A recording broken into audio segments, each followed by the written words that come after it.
Alright, everybody, this is part 6 of me doing my video blog from brucecampaign.org. It's my article called Redefining Sex? No thanks. So, part 6 of this article is titled Children, by definition, don't know what it means to be a man or woman.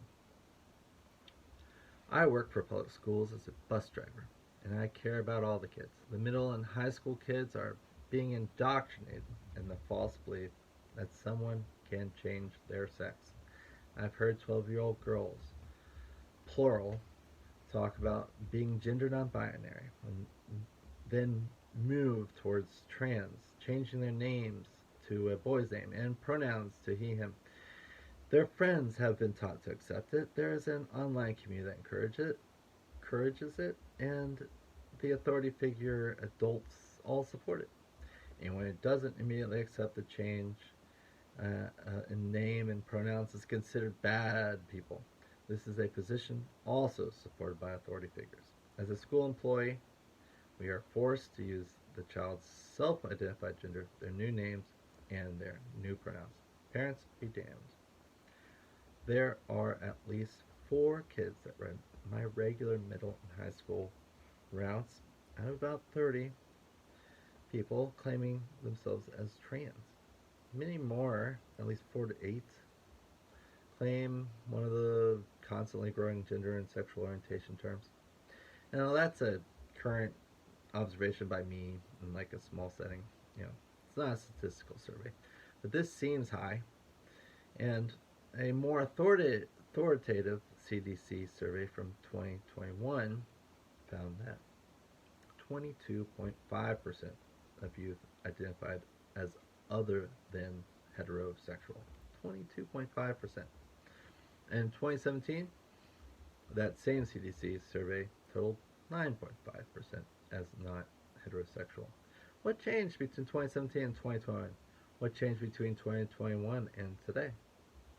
I don't discuss these issues with the students. It wouldn't be my role to do so, and they're all great. There is nothing unusual about children figuring out all these issues, but authoritative adults shouldn't be affirming dangerous and harmful views.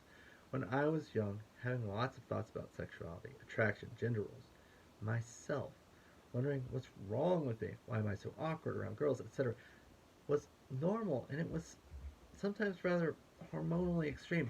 Every new experience was new and hard to process. If I had adults telling me as a teenager that I could also be a woman and change my sex, I'd not be helped by that lie. All my insecurities about my masculinity would probably be really difficult. This is quite a bit different than sexual attraction, which honestly, in and of itself, is confusing as a teenager. Teenage boys like, get boners for no reason.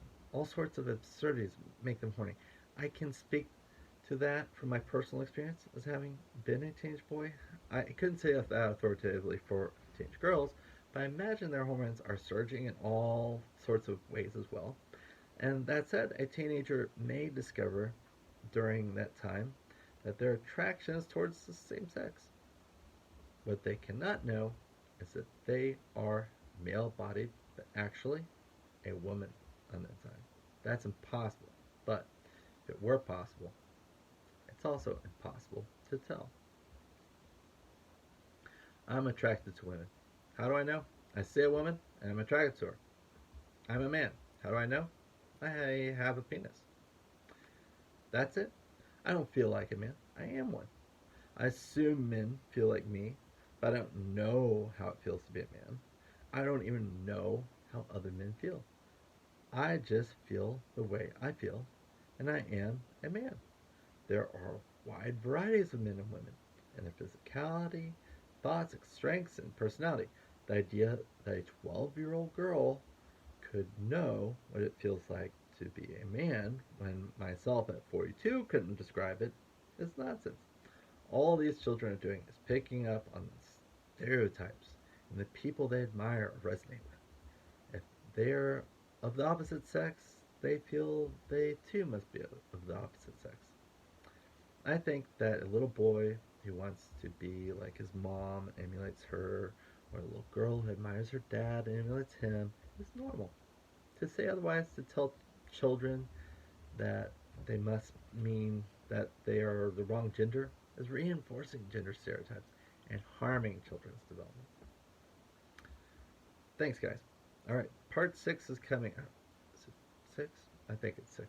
Anyways, part 6 is coming, and it's called Eradicating Transgenderism in a Way That Leaves Crossdressers, LGBT, and Women Safe. I'm using tough words there. Okay,